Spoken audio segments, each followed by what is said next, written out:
10 True Nighttime Horror Stories. Story number 1. The Lantern. Lena had spent the better part of the last year looking for a place to disappear to. A cottage in a small, secluded town was exactly what she needed. A fresh start after everything that had happened. It was an old house, a little worn around the edges, but that was what made it perfect. The quiet, the isolation. It felt like a safe place to breathe again, away from the noise and the people who had come to know her for all the wrong reasons. The cottage sat on the edge of town, a little too far from the other houses for comfort, but close enough to feel connected. The house across the street was abandoned. At least it looked abandoned. The shutters were always half open, the yard overgrown with weeds, and the porch sagging beneath the weight of years.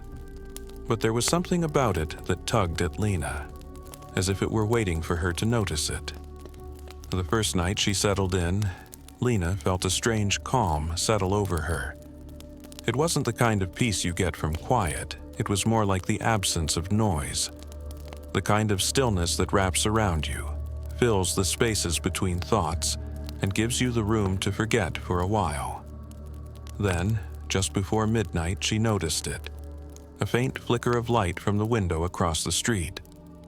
It wasn't a street lamp or any of the town's lights. It was different. Warm, yellow light, swinging slowly in the breeze. Lena stood at her window, watching it.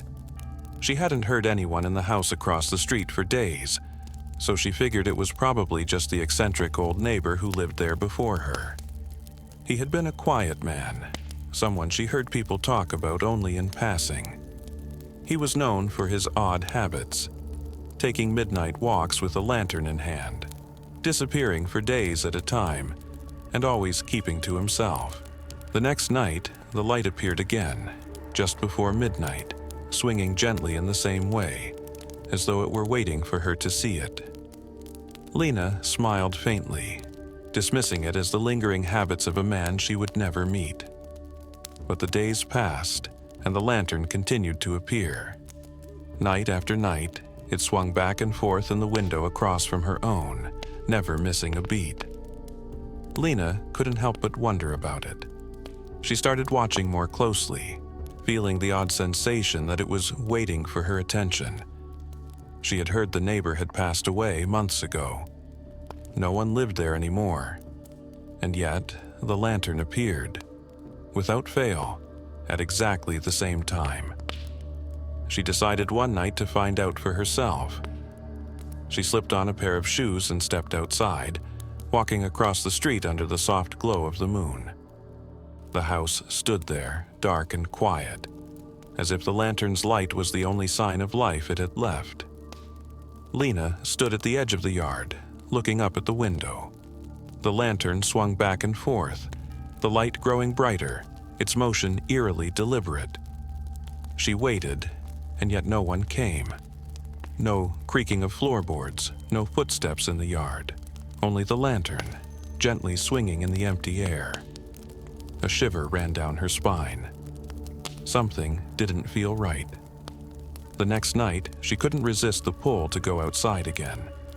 The lantern was waiting for her, its light flickering in the window. But this time, as she watched, she felt a coldness creeping in, a heaviness in the air that hadn't been there before.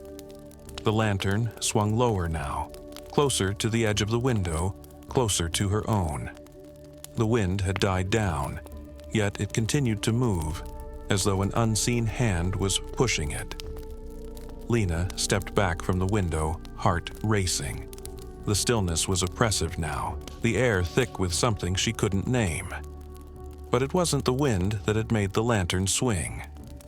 There were no trees nearby, no branches brushing against the window. The light moved as if guided by invisible hands. She tried to tell herself it was nothing. Maybe it was some kind of trick of the mind, something she was imagining, brought on by the isolation, the stillness. But the lantern's light was too real, too steady. The next morning, Lena went into town to ask about the house. she found a woman at the corner shop who remembered the old man who had lived there. "Passed away last winter, poor thing," the woman said, shaking her head. "He was always a bit off, though. Loved his lanterns. Told people he was keeping the dark away, keeping something inside his house from coming out." The woman's eyes flickered toward the window in the shop, as if afraid to speak any louder. Lena's heart tightened.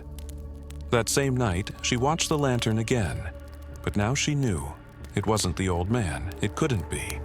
The house had been empty for months. No one had lived there.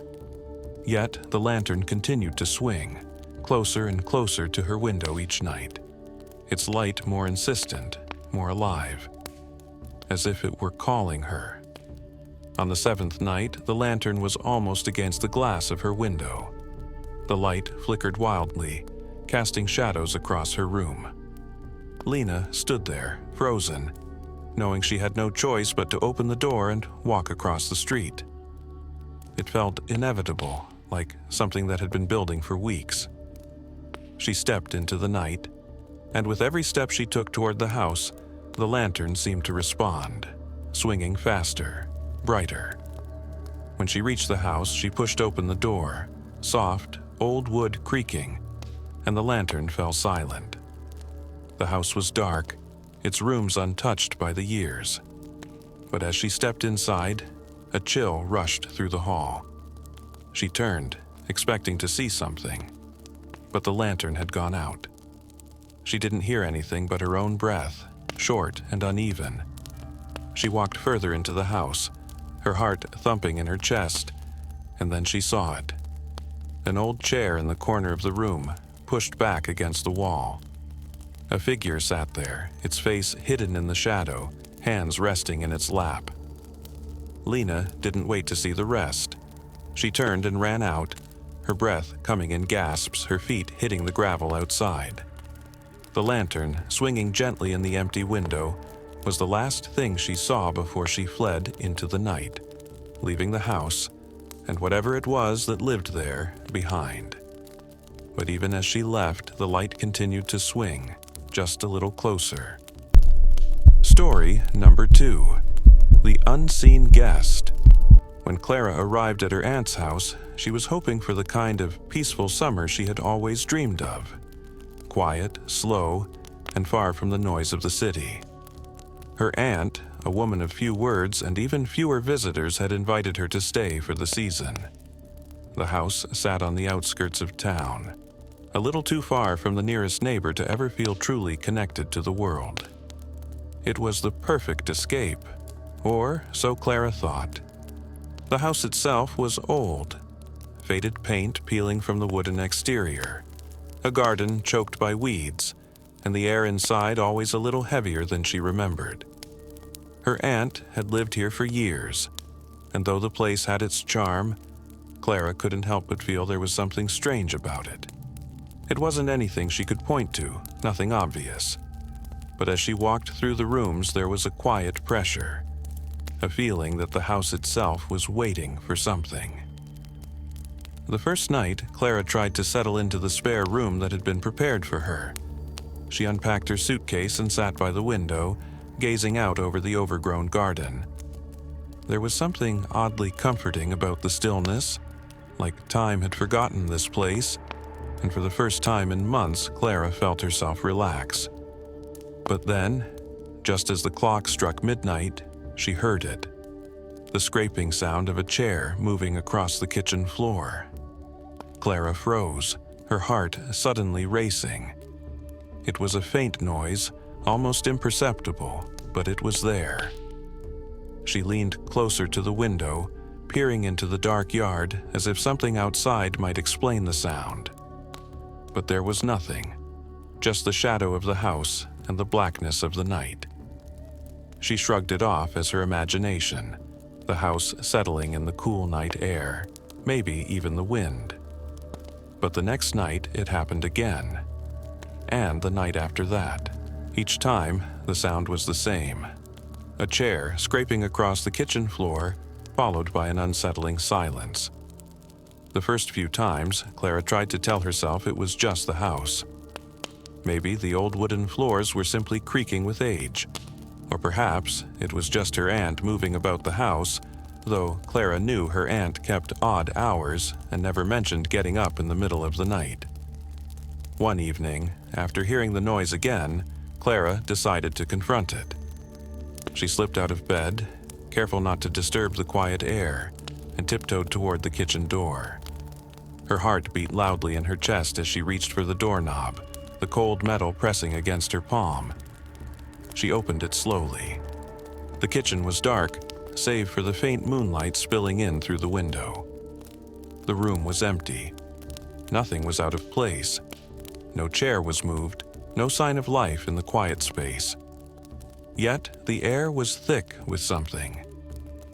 Clara took a deep breath, and there it was, the unmistakable smell of stale tobacco smoke, as though someone had been sitting there for hours, long after the air should have cleared.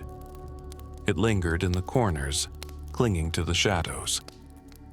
She stood there for a long moment, the hairs on the back of her neck prickling. No one had smoked in the house for years, as far as she knew. She had never seen her aunt with a cigarette in hand, and yet the smell was undeniable. The next morning, Clara mentioned it casually to her aunt. "I heard something last night," she said, trying to sound nonchalant. "A chair scraping in the kitchen. Did you get up?" Her aunt looked at her, her expression unreadable. "No," she said flatly. "I sleep through the night." Clara felt a slight chill at the tone of her voice, but she didn't press. Perhaps her aunt was simply tired, or perhaps she had just forgotten. It was easy to dismiss such things in the light of day, and Clara tried to convince herself she was overthinking it. But as the days went by, the noises continued. Each night, the scraping grew louder, and the smell of tobacco lingered longer. Clara began to question everything. Why was her aunt so certain she hadn't heard anything? Why didn't she seem the least bit concerned? It was as though she didn't even notice. One evening, Clara sat in the living room pretending to read when she heard it again. The sound of a chair being dragged across the floor, slow and deliberate. Her heart raced as she stood up, but this time, instead of heading straight for the kitchen, she moved quietly into the hallway, watching through the crack of the door. She didn't have to wait long. The door to the kitchen slowly creaked open, and out of the shadows she saw a figure emerge. It wasn't her aunt. It was a tall man, his face obscured in the dark, but Clara could see the faint outline of a cigarette between his fingers, the smoke rising like a ghost from the dark figure. The chair he'd been scraping was now pushed back into place, as if he had been sitting there all along. But before Clara could react, the man vanished, his shadow flickering in the doorway like a wisp of smoke. Clara's breath caught in her throat, and she stumbled backward, her mind racing. When she confronted her aunt the next day, she didn't know what to say. She wanted to ask who had been in the house, but her aunt only smiled, the same unreadable smile Clara had come to recognize. "You're imagining things, my dear," she said softly. "Nothing has changed here. You're just not used to the quiet, that's all." But Clara knew better now. Something, or someone, was in the house. And as the days went by, she realized she wasn't just a guest anymore. She had become part of something else, something that had been waiting for her. The unseen guest had made itself known. Story number 3. The Picture Frame. When Henry inherited the old photograph from his grandmother, he thought little of it. It was one of those faded family photos that seemed to hold no significance beyond the years it had spent in the attic, forgotten and buried under old books and keepsakes. The photo was taken decades ago, showing his grandmother's family gathered around a dinner table. There were 4 of them: his grandmother, her brother, his mother, and a man Henry didn't recognize. The photo was dim, the edges worn and curling, but it seemed harmless enough. The most peculiar thing about the photo was the empty chair. It wasn't a missing seat, as if someone had gotten up. It was an empty space, perfectly still, untouched by time. The chair seemed oddly positioned, slightly tilted as if waiting for someone, but no one had ever sat there. Henry noticed it first, but it didn't seem worth much thought. He placed it on the mantelpiece that night beside the clock his grandmother had left him, as if honoring a small family tradition of sorts. For the first few nights, it remained just a photo. It was only when he woke up on the third night that he realized something was wrong. The eyes of the figures in the photo had shifted. His grandmother's once soft gaze now appeared wider, more intense, as though she were staring right at him.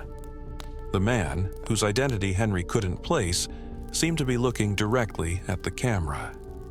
His smile, once faint, had deepened into something unsettling, an unnatural stretch of lips that seemed to mock the tranquility of the dinner. But what struck Henry most was the empty chair. It was no longer empty. There was a figure sitting there now, barely visible at the edge of the frame. At first, Henry thought it was his imagination, a trick of the light in the room.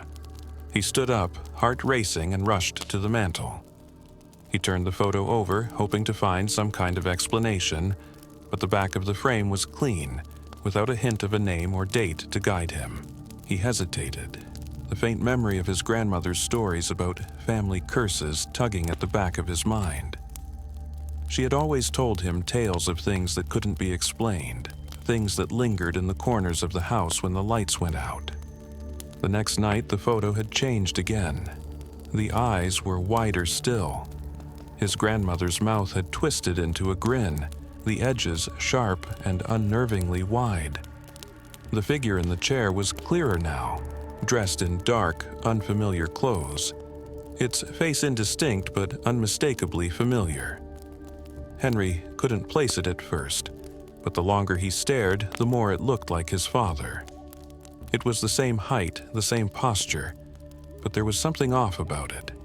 Something wrong in the way the figure's head tilted slightly, as though acknowledging his presence. Henry was gripped by a sudden panic. He felt the overwhelming urge to pull the photo down, to hide it away, and pretend none of this had ever happened. But he couldn't bring himself to do it. Instead, he left the house early the next morning, leaving the photo on the mantel. For the next few days, he kept his distance from the photo, but it didn't stop. Every time he returned home, the photo seemed to change. The grin on the figure in the chair grew wider, the eyes growing more intense with each passing night. The figure began to look more and more like his father, his eyes hollow, the flesh of his cheeks stretched tight. And then, Henry noticed something even stranger. The vacant space beside his grandmother, his father, was beginning to fill up. Each time he looked at the photo, the empty chair grew more crowded. First, it was a shape, then an outline, until one night it was completely filled by a person whose features were now disturbingly familiar. It was him. Henry stood frozen in front of the photo, his heart thumping wildly in his chest. The figure in the empty chair looked exactly like him. The same posture, the same blank expression, only his eyes were wide, unnaturally wide, staring directly at Henry. In that moment, Henry realized something he couldn't ignore. The figure in the chair, the smiling faces, the eyes that seemed to reach out, it wasn't just a photo. It was something else, something alive, changing and growing, pulling him in. The vacant space had been waiting for him, waiting to fill with his likeness. That night, Henry tried to sleep, but he couldn't escape the image of his own face in that chair, staring back at him with that unnatural grin.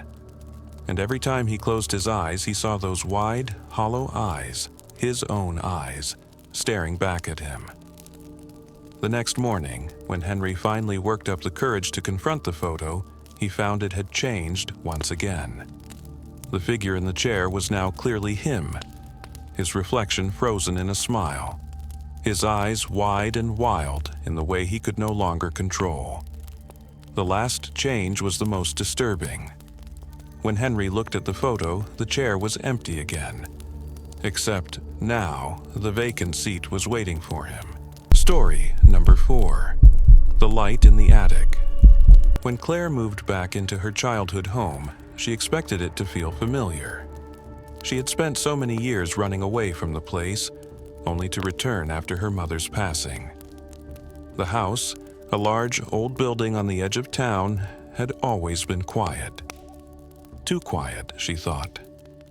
But there was something about it that pulled her back. Something that made it feel like she never truly left. At first, everything seemed perfectly normal.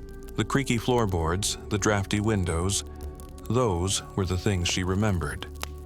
But one detail caught her attention almost immediately: the light in the attic. Every night, at exactly 3 a.m., Claire would wake up to the faint flicker of light coming from the attic. It wasn't bright, just a soft, steady pulse. At first, she thought it was her imagination, a trick of the mind in the dark hours of the night. But it happened again the next night, and the next. The light flickered like a candle or a lantern, as if someone, or something, was up there. The house had been empty for years. Her mother had passed away, and no one had lived there since. Claire couldn't think of a reason why anyone would be up there. No one else was supposed to be in the house. The first night she decided to investigate, she stood at the bottom of the stairs looking up at the attic door. It had always been locked when she was a child, and she had never had the curiosity to try and open it. But now, the flickering light was too much. She couldn't ignore it any longer.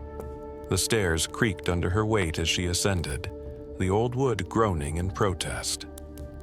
When she reached the top, she felt a coldness in the air. The door to the attic was just as she remembered it: solid, unmarked, and strangely uninviting. She hesitated for a moment, then reached for the handle.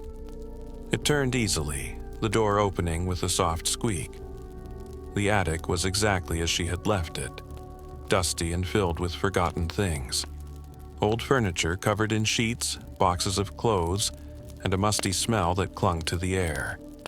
There was no light, no flickering lantern or candle. Just the dim, gray light filtering through the small, dirty window.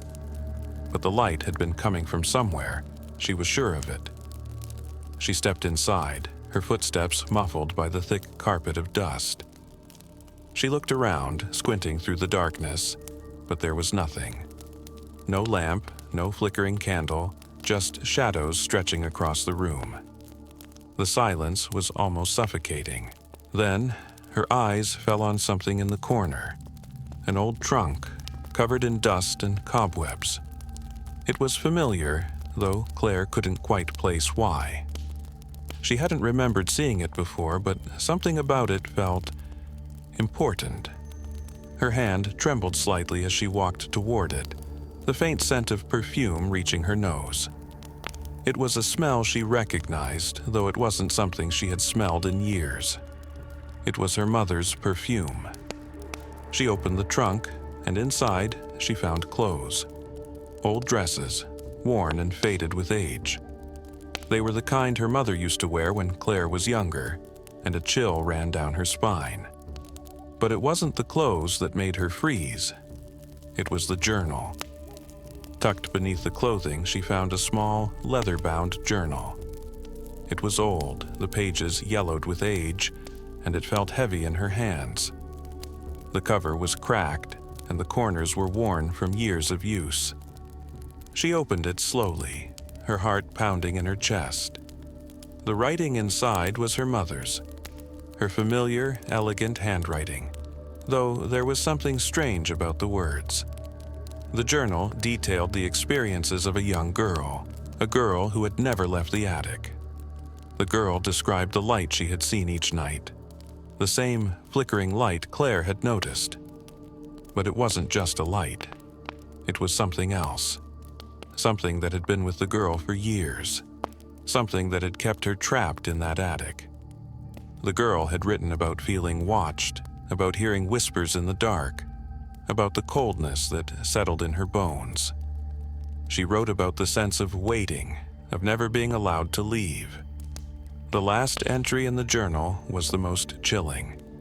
It was written in shaky, almost frantic handwriting. I can hear it now. The light is back. It's calling me. I'm not alone anymore. Claire closed the journal, her hands shaking. She didn't know what to make of it. Her mother had never mentioned any of this, not once in all the years they had lived together. But reading the journal, Claire couldn't deny the connection.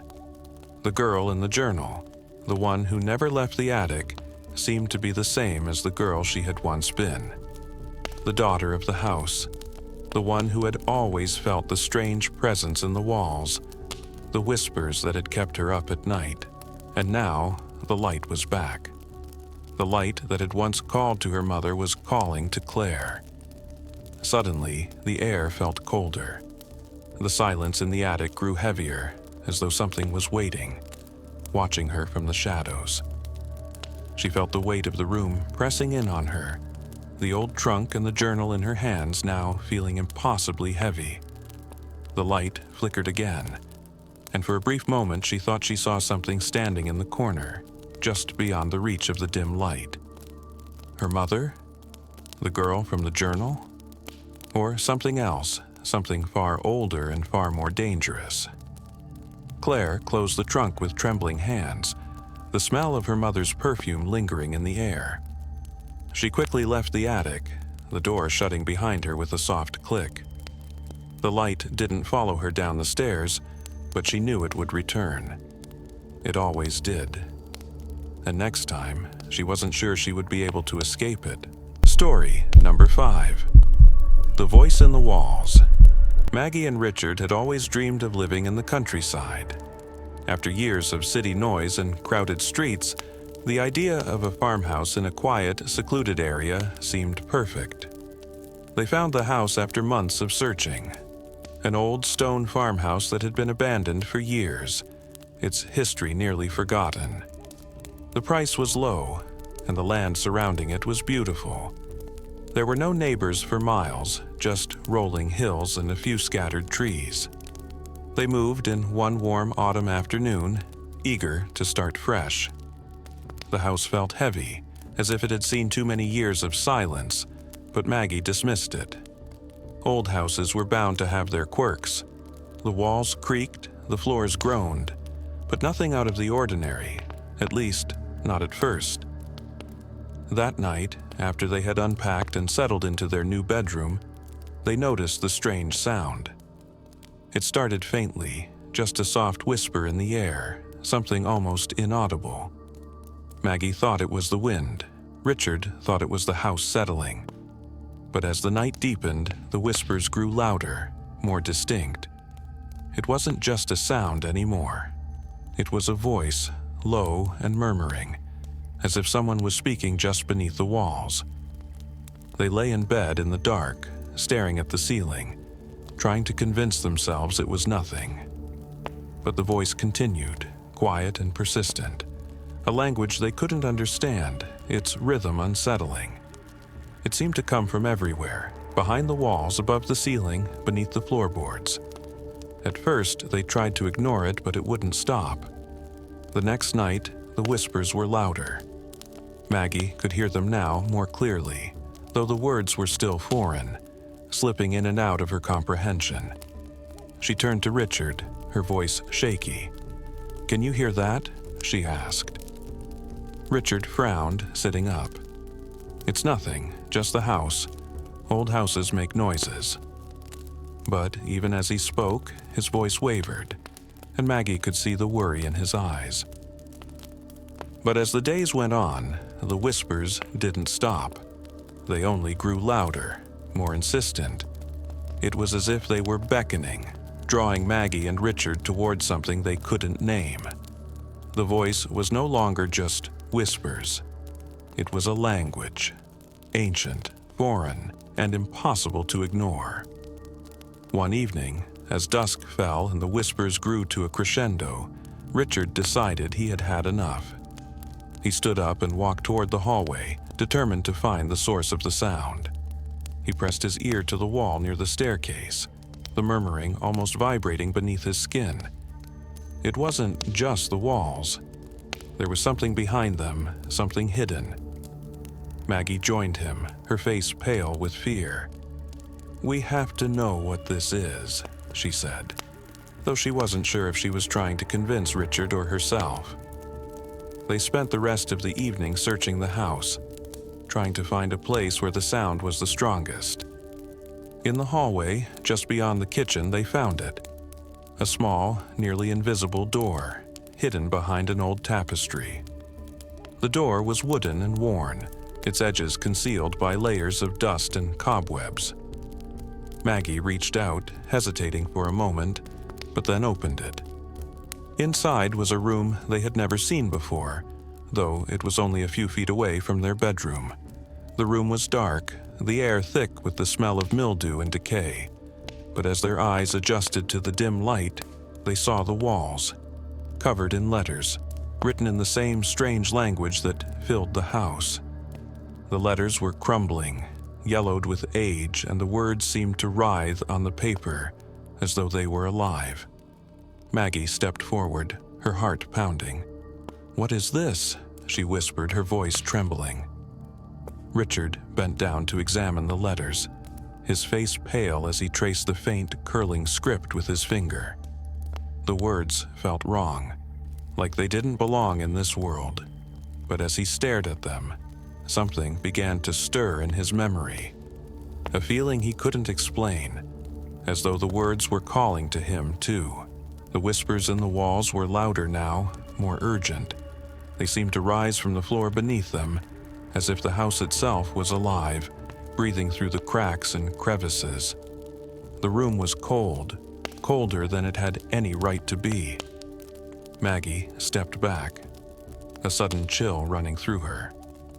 "We need to get out of here," she said, her voice barely above a whisper. But as they turned to leave, something caught Maggie's eye. There, on the floor, was a small faded photograph. She bent down to pick it up, her fingers trembling. The photograph was of a woman, pale and gaunt, her eyes hollow and distant, and standing behind her, barely visible, was the outline of a figure, shrouded in shadow, its face hidden in the darkness. Maggie felt a chill run down her spine. "Who is this?" she asked, her voice hoarse. Richard didn't answer. He didn't need to. They both knew that the house was holding something back. It had been waiting for them, waiting to reveal the truth. The voice in the walls had been calling to them, urging them to find it. And now, the truth was just beginning to unfold. Story number 6. The Broken Mirror. For as long as she could remember, Emma had lived in that old house. It was a place she had inherited from her grandmother, tucked away in a quiet neighborhood, far from the bustle of the city. The house was large, with narrow hallways and high ceilings that seemed to stretch on forever. But it wasn't the house that made Emma uneasy. It was the mirror. It had always been there, hanging above her bed in the dim light of the room. It was old, its frame carved with intricate patterns that seemed to distort if you stared at them too long. At first, she didn't think much of it, but every night, without fail, the mirror would shatter. The first time it happened, Emma woke up in the middle of the night to the sound of glass breaking. She sat up, heart pounding, and looked around. There, in front of her bed, lay the broken pieces of the mirror. The shards were scattered across the floor like jagged teeth, catching the faint light from the street lamps outside. Emma didn't understand it. She had not touched the mirror, had not moved it in any way. Yet, there it was, shattered. With a sigh, she got out of bed and began to gather the pieces. As she carefully placed each shard into her hands, she noticed something strange. The cracks in the glass, the sharp lines that split the reflection, seemed to form faces. At first, they were only faint outlines, faces that twisted in impossible ways. distorted and unfamiliar, as though the glass itself had taken on a life of its own. She felt a shiver crawl up her spine, but she brushed it off, convinced it was nothing more than her mind playing tricks in the darkness. The next night, it happened again. Another crash, and the pieces of the mirror lay scattered before her, each shard reflecting the dim light of the room in strange, unsettling ways. Emma gathered the pieces once more, but this time the faces in the cracks were clearer. They were more distinct, their features sharper, and as she bent closer to examine them, she realized they weren't just random faces. They were faces she knew. The first one was a woman she had met years ago at a party, an acquaintance, someone she had barely spoken to. The second was a man who had been her neighbor for many years, always kind and quiet. He had passed away suddenly. Heart attack, the news had said. But the face in the glass was twisted in a way that made her stomach turn. There was a deep sadness in those eyes, a hollow emptiness that made her want to look away, but she couldn't. As the days passed, the pattern continued. Every night she would wake up to find the mirror shattered once again. And each time, the faces in the shards grew more familiar. The man who had died in the car accident years ago, the friend who had slipped away quietly, her childhood neighbor who had disappeared without a trace. Each face was a person Emma had known, someone who had died, sometimes mysteriously, sometimes with no explanation at all. The faces in the broken glass became more detailed, their expressions twisted in ways that made Emma's heart race. Their eyes, wide with something between fear and recognition, seemed to watch her, to follow her movements as she bent over the glass. One night, after the mirror had shattered once more, Emma froze. As she picked up the pieces, she saw a new face. A face she hadn't recognized at first, but one that seemed so familiar, she could almost hear its name in the back of her mind. It was her own face. Her reflection was distorted, twisted in a way that no glass could ever truly capture. Her eyes were wide, staring at her with an expression she didn't recognize. It was as if she were looking at a version of herself that was somehow not quite right. The image in the glass seemed to be pleading with her, its mouth moving silently, as though it were trying to tell her something. Emma dropped the last shard of glass in shock, her breath shallow and fast. She couldn't explain it. She couldn't understand why it was happening. She tried to ignore it, but each night the mirror shattered again, and each night the faces, her face, grew clearer. It wasn't until the final night, the night when Emma woke to find the mirror broken once again, that she understood. As she picked up the final piece of glass, the faces seemed to come together, each one now a complete image. They were all watching her, waiting for her to see it, the truth. Her heart skipped a beat as she realized that the faces in the glass were no longer twisted. They had finally formed a single, clear image, a funeral procession, her standing in the middle of it, her own body lying lifeless in a casket. The faces were warning her. The whispers from the shattered mirror had been speaking to her all along. It wasn't just the people she knew who had died, it was her too. And the mirror was telling her, every night, that her time was coming. She stared into the glass one final time, her breath caught in her throat, the realization settling into her bones. The mirror shattered again, but this time, it wasn't the glass that broke. It was her. And the faces in the shards watched her smiling. Story number 7. The Stranger in the Garden. Nathan had always been a practical man, the kind who found comfort in routine and order. So when he inherited his late uncle's house, an old, crumbling estate nestled on the outskirts of town, he wasn't sure what to expect. It had been years since he had seen the place, and it seemed as though time had not been kind to it. The house was surrounded by an overgrown garden, vines creeping up the stone walls, and the windows thick with grime, barely allowed any light to penetrate. At first, Nathan thought it might be a good project, something to bring him closer to his uncle's memory. But as the days passed, the feeling of unease began to settle in. There was something about the house that felt wrong. The garden, in particular, was unnerving. He would often look out the window and see it stretching out before him, wild and unkempt, a mass of tangled branches and thick hedges. But it was at night, when the darkness made everything more vivid, that he began to notice the figure. Each night, just as the sky turned black and the house fell silent, Nathan would catch a glimpse of a figure standing in the middle of the garden. At first, it was nothing more than a shape, a dark outline against the dim light of the moon. But as the nights went on, he could make out the details. A man, standing still and unmoving in the garden, his face hidden by shadows. Nathan found it curious, but not alarming at first.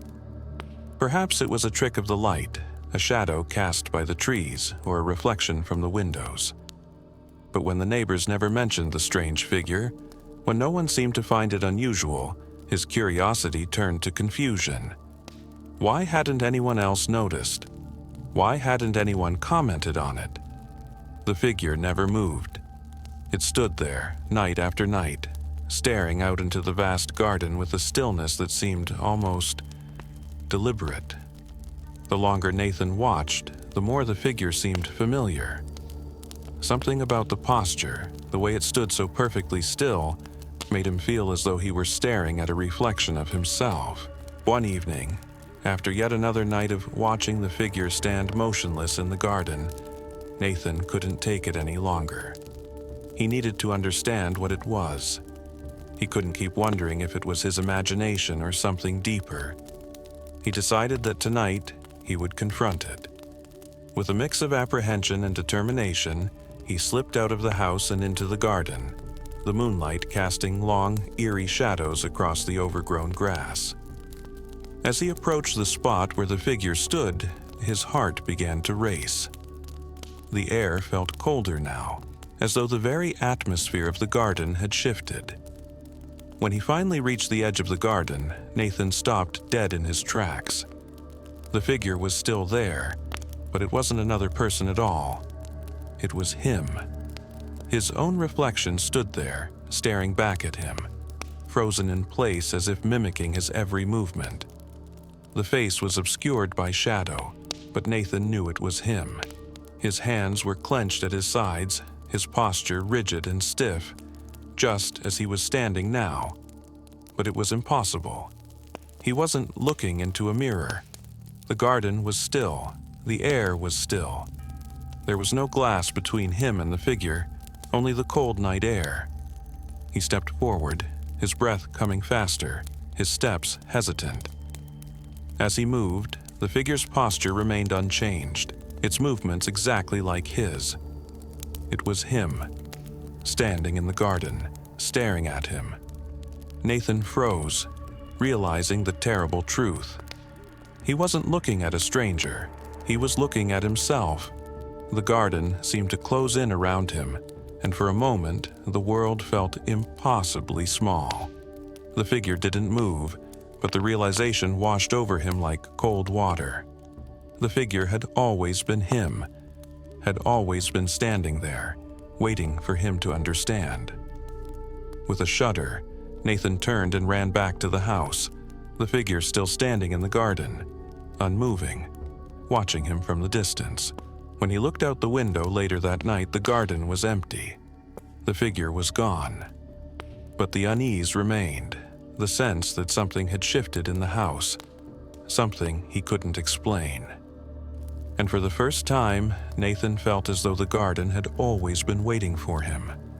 The figure had always been waiting for him, to see the truth. And the truth was far more unsettling than anything he could have imagined. Story number 8, The Sleepwalking Child. Samantha had never been a particularly nervous mother. She had always believed in the importance of routine, of structure. Her daughter, Lily, was a quiet child. Introspective, with wide eyes and a way of staring off into the distance that made people uneasy. But to Samantha, Lily was simply thoughtful, a little too shy perhaps, but nothing out of the ordinary. It started quietly, just after Lily turned 7. Samantha first noticed it when Lily began waking up in the middle of the night, sleepwalking. At first, it wasn't a concern. It seemed harmless enough, just a phase. Every night at the same time, Lily would wander through the house, her bare feet padding softly against the floors. Samantha would hear her and find her standing in the hallway or sometimes in the living room, her eyes glazed over, her body still as if she were frozen in place. The first few times, Samantha would gently guide Lily back to bed, whispering soothing words, and Lily would crawl back into bed without waking, her little face peaceful again. It seemed like a harmless habit, a result of too much excitement during the day or perhaps even something from her dreams. But as the nights went by, Samantha began to feel a gnawing discomfort. It wasn't just the sleepwalking that unsettled her. It was the way Lily would move, silent, purposeful, as if she was following some unseen path. The way she'd stand still in the hallway, staring at the wall as though waiting for something or someone. One evening, when Samantha heard the usual soft thuds of Lily's footsteps in the hallway, she decided she would follow her. She had to understand why her daughter was so restless at night. It wasn't normal, and deep down, Samantha knew it was more than just a simple habit. She waited, her heart thumping in her chest as she listened to the sound of Lily's soft breathing, the way the house seemed to exhale in the night. Then she heard it, the faint shuffle of Lily's feet across the wooden floor. She slipped out of bed quietly, not wanting to wake her husband, and followed the sound through the house. As she crept down the hallway, she could see Lily's small figure ahead of her, her back to the wall. The child was standing still, her eyes wide and blank, staring at a door at the far end of the hallway, the door to the room they had never used, the one that had been locked for as long as Samantha could remember. Samantha's breath caught in her throat. Lily was never allowed in that room. The door had always been shut, the key lost somewhere years ago, and it was the one room in the house they never spoke about. But here Lily stood, staring at it with that strange, vacant expression, her body stiff, like she was waiting for something. Suddenly, Lily whispered. Her voice was soft, eerie in the silence of the night. "He's waiting for you." Samantha froze. Her body went cold. She didn't know who Lily meant. She didn't want to know. "Lily," she whispered softly, stepping closer. "Honey, what are you doing here?" Lily didn't respond, didn't even move, except to blink slowly, her gaze never leaving the door. Samantha's pulse quickened. Something wasn't right. She reached for the doorknob, her fingers trembling as she touched it. With a deep breath, she turned it and pushed the door open.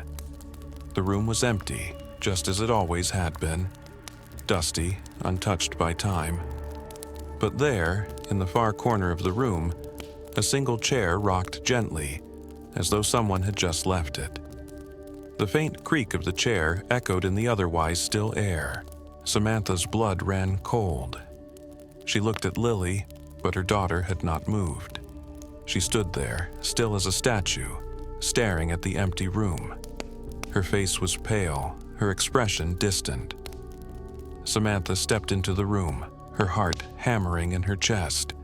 The chair continued to rock back and forth, creaking slowly in the quiet darkness.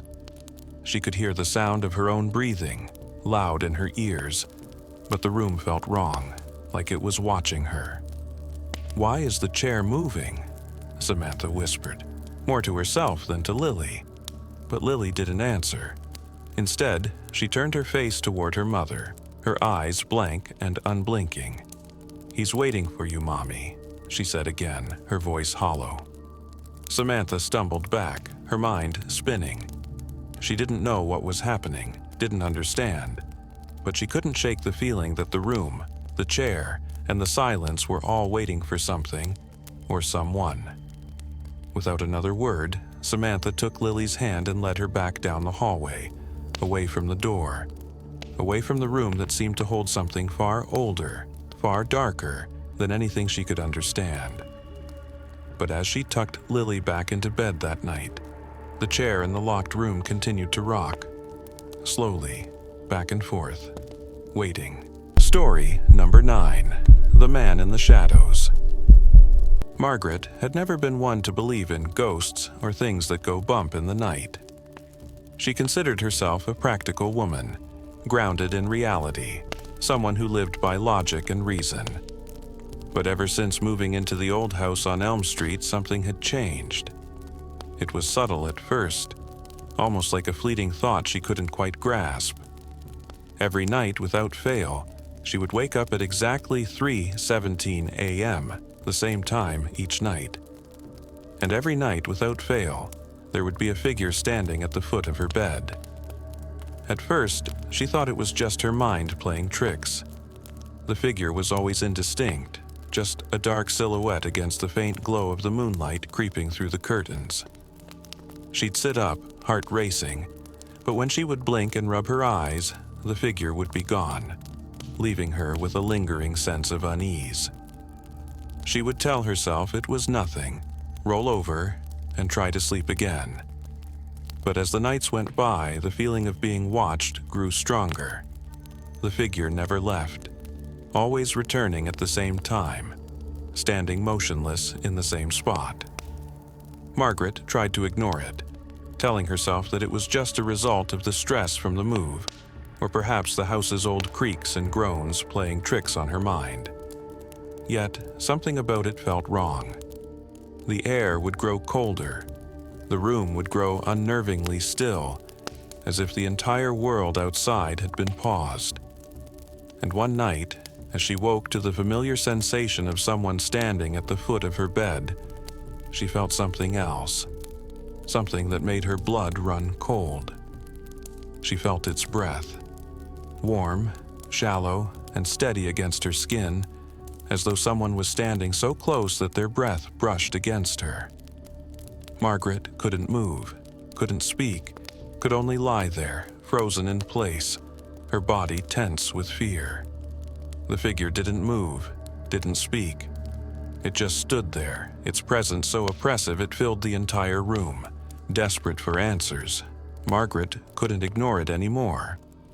She began researching the house's history, going through old records, asking the neighbors, and digging through whatever she could find. It was an old house, older than she had realized, and it had a history. The previous owners had left in a hurry, neighbors said, but no one ever talked about why. Some mentioned strange noises. Others spoke of a sense of dread that seemed to hang in the air. But there was one story, one legend, that kept resurfacing in every conversation. There had been a man years ago who once lived in the house, a man named Charles Gregory. He had been a quiet, reclusive figure, someone who kept to himself and rarely ventured out. But there was something unsettling about him. People said he would often sit at the foot of the stairs, staring at the empty hallway with a strange, fixed expression. Some said he spoke to himself. Others claimed they heard whispering voices when they passed by the house. And then one day, he simply disappeared. No one knew where he went or if he left at all. The house was left empty for years, and then it was sold again. But there was one thing the neighbors always said: his shadow never left. Margaret was struck by the words. The shadow never left. She couldn't shake them. Was that what she had been feeling all along? The oppressive weight of a shadow that lingered, watching her in the dark? The next night, she decided to confront it. She would face whatever was in her room, whatever had been standing there each night. She would not be afraid anymore. As the clock struck 3:17 a.m., Margaret woke, and as always, there was the figure at the foot of her bed. But this time, she didn't freeze. She sat up, her heart pounding, and looked at it directly. It was darker than before, more defined, as though it were growing stronger, taking shape. She could see the outline of a man, tall and thin, his features still obscured in shadow. But as she stared, something strange happened. The figure began to move. Slowly, deliberately, it took a step toward her. And that's when Margaret realized the truth. It wasn't just a shadow. The figure was Charles Gregory, or at least his shadow. The same oppressive presence, the same dark silhouette, had been standing there every night. The breath she felt against her skin was his, a shadow that had never left, lingering long after its owner had vanished. With a sudden surge of courage, Margaret stood up and reached out to the shadow. She didn't know why, but she needed to touch it, to break the connection that had been haunting her for so long. But just as her hand came close, the figure stopped. It stood motionless, the breath stopping, the presence fading away. For a moment, the room was silent, empty. And then, in the stillness, she heard it. A whisper, so soft it was almost inaudible. "I never left." Margaret took a step back, her heart racing.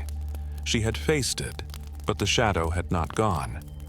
It was still there, still waiting, just as it had waited for Charles Gregory, lingering in the corners of the house. As Margaret sat back down, trembling, she realized that sometimes the shadows don't just belong to the past. Sometimes they follow you, no matter how far you run. Story number 10. The Housekeeper's Secret. The Worthington family had always dreamed of living in a grand home, and when the opportunity arose to rent a sprawling mansion at the edge of town, they couldn't resist. The house, with its weathered stone exterior and overgrown ivy crawling up the walls, seemed to hold secrets of its own. It had been empty for years, but the charm of its old-world beauty was undeniable. The family, consisting of Jonathan, Emily, and their 2 children, Lucy and Mark, were eager to settle in. The house was much bigger than they needed, with long hallways that echoed in the silence and rooms that felt untouched by time. They were excited to explore every inch of it, but there was one place they were specifically warned to avoid: the basement. The housekeeper, Mrs. Haversham, was an elderly woman with a stern look and a sharp tone. She had been working in the house for as long as anyone could remember, and though she seemed kind enough at first, there was an air of secrecy about her. The first time she met the family, she gave them a warning, her voice low and almost fearful. "Stay out of the basement," she said firmly. "It's not a place for you." Emily, feeling the weight of Mrs. Haversham's words, asked no further questions, though she found herself curious. There was something about the way the housekeeper spoke that made her uneasy. But life in the mansion continued as usual, and over time, the family grew more comfortable, exploring the vast rooms, the wide staircase, the dusty corners of the attic. One evening, when Mrs. Haversham was away for the day, Lucy and Mark found themselves drawn to the basement. They had never seen it before, always a place their parents warned them not to go. But the mystery of it, the way their mother had always glanced nervously at the door when she passed, made them eager to explore. They descended the stairs cautiously, the air growing cooler with each step they took. The basement was dark and musty, the smell of old wood and damp stone thick in the air. It was large, with piles of forgotten things, old furniture covered in sheets, broken trunks, and boxes stacked high. But what caught their attention was a small door, tucked away in the farthest corner, partially hidden behind a stack of boxes. Mark reached for the door, his hand trembling slightly. "Should we open it?" he whispered to Lucy, his voice barely audible in the silence. Lucy nodded, her curiosity outweighing her fear. She watched as Mark slowly turned the handle and pushed the door open, revealing a small, hidden room. Inside, it was even darker than the rest of the basement, but there was something strange about it. Something that felt out of place, as though it hadn't been touched in decades. The room was simple, almost bare. Old clothing hung on the wall, faded and yellowed with age. A small bed, its frame covered in dust, stood in the corner. And on a table beside the bed, there was a photograph, framed and old, its edges curling. In the picture, a young woman stood in front of the house, smiling in a way that seemed oddly familiar. It took a moment for Lucy to recognize her. The woman in the photograph was none other than Mrs. Havisham, but younger, much younger, and dressed in clothes that looked out of place. The sight sent a chill down her spine. Why was there a picture of the housekeeper here? And why did it look like she had lived in this room? Mark was the first to turn away, his eyes wide with confusion. "Let's go," he said, his voice shaky. "We shouldn't be here." As they turned to leave, a soft shuffle of footsteps echoed through the room, faint but unmistakable. Lucy froze, her heart racing. Mark looked at her, his face pale. "Did you hear that?" she whispered. There was no answer. The room felt suddenly colder, as though someone was standing behind them, waiting. But when they turned to look, the room was empty. No one was there. They ran up the stairs, the sound of their footsteps echoing in the quiet house. When they reached the top, they could hear Mrs. Havisham returning, her soft shuffle of footsteps in the hallway below. That night, they didn't tell their parents what they had found.